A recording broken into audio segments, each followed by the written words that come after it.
Christy Code Red, author, entrepreneur, retired professional boxer. Ha ha ha ha ha ha.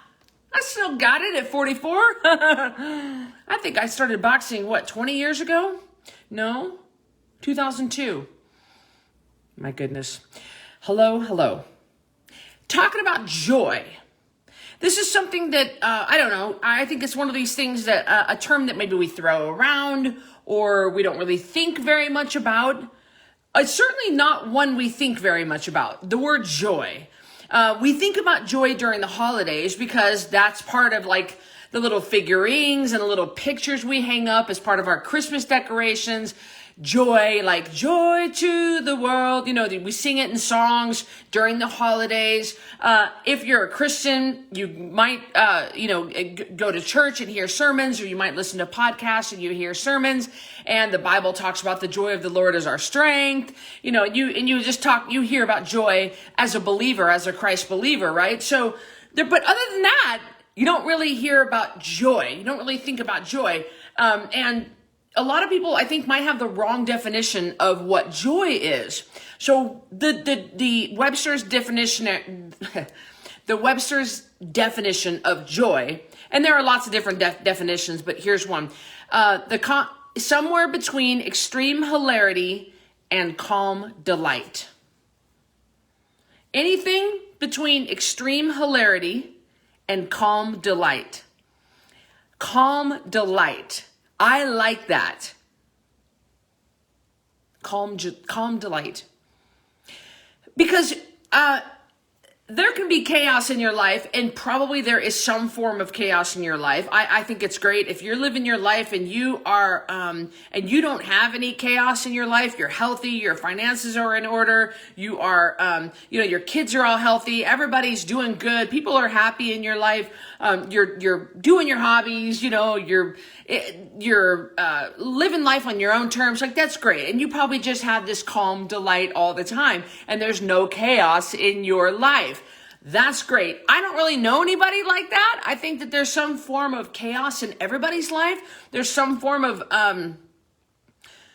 stress, anxiety, whether you have actual anxiety disorder or you just have bouts of stress and anxiety. I try not to use those terms unless it's, especially for myself, unless it is a pretty extreme case for me. I believe I handle stress very well. I think I'm probably under this low-level stress all the time, and I just kind of don't know it, because I feel like I operate with a calm delight all the time. I don't really know of a day. Now, there are bouts within the day that maybe, my stress might spike, or it might dip, maybe with an email, or maybe with a problem with an employee, or maybe with a shipping delay or something. I might go through these spikes and dips, but for the most part, every day I have a calm delight. And I think there's something to be said with being able to find joy in our lives in every situation that we're in, to be able to be content, even in the midst of the storm. Even in the midst of the chaos, even when there is stress, when things aren't perfect, they never will be. They have never been, and they never will be. Can we find joy? Can you have a calm delight throughout everything, with the exception of just a few spikes and dips, just a few hills? Can you find calm delight? I like that. I keep saying it. I like it more and more the more I say it. My dad used to say that a good marriage is defined by, and I'm hesitating because I just don't know if I agree with it, but he's a counselor, he knows. A good marriage is defined by more good days than bad days as overall. I wouldn't want to live my life kind of with that as a standard, but I understand that is just the reality of life. More good days than bad days, then that means that things are going good.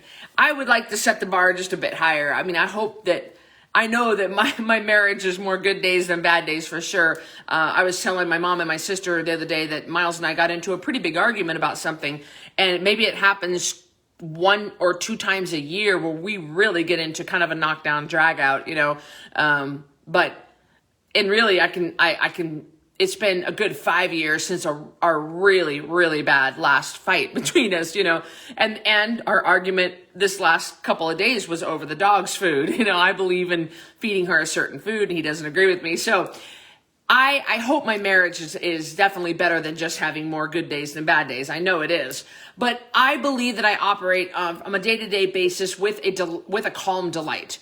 Can you say this about yourself?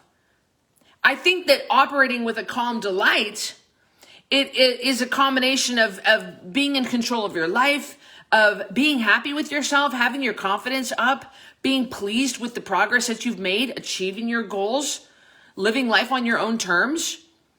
And are you doing this? Or are you a slave to your job? Are you a slave to the food in your house? Are you a slave to what society views and expects of you?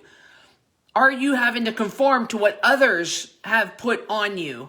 I think that's the ultimate in in slavery, is when you feel like your life is not your own, and you have to conform and you have to live up to other people's standards. Man, I'm not gonna live life like that. But are you living life like this? And I believe that all of it starts with the way we feel about ourselves. You can't effectively take care of other people if you ain't taking care of yourself. You can't love others until you love yourself. And this is not a difficult fix. This is not something that is unachievable. Even if you've got weight to lose and your body is sick and you're on loads of medication and you don't sleep well and you don't fit into clothes and you got bad acne and your hair is falling out and your nails are brittle and you're just a mess because your body has just turned against you, there's still hope for you. Even if you've done this for 4, 5, 6, 7 decades, there's still hope for you. The body is crying out to heal. It wants to heal. And it's easier than you think to do this. So I think getting a calm delight as a whole on a day-to-day basis is not difficult to get. And it starts with our health. It starts with how we're taking care of ourselves. Nobody wants to knit hats for the homeless when you're in so much pain you can't bend your fingers and your knees hurt. You can't even get up off the recliner. Nobody wants to serve in our church. Nobody wants to make 5 dozen cookies for your kindergartners class when you can't even get out of bed without a migraine headache. Your whole life is affected by how you feel, how your body physically feels. It's going to put you in a grumpy mood. It's going to affect your marriage. It's going to affect your relationship with your kids. It's going to affect your relationship with your boss and your coworkers.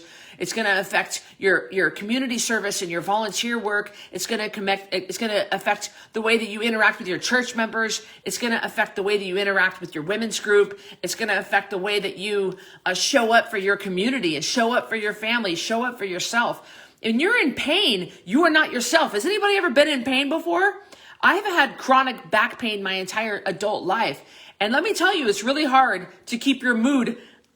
It's hard to smile when your back hurts every time you breathe.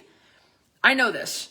So when you're in pain, when you got migraine headaches and your knees hurt and your fingers hurt and everything hurts in your body, yeah, it's really hard to maintain that calm delight.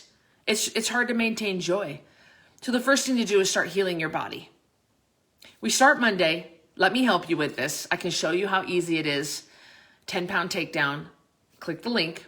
Let me help you, okay? We start Monday. You don't have to live like this.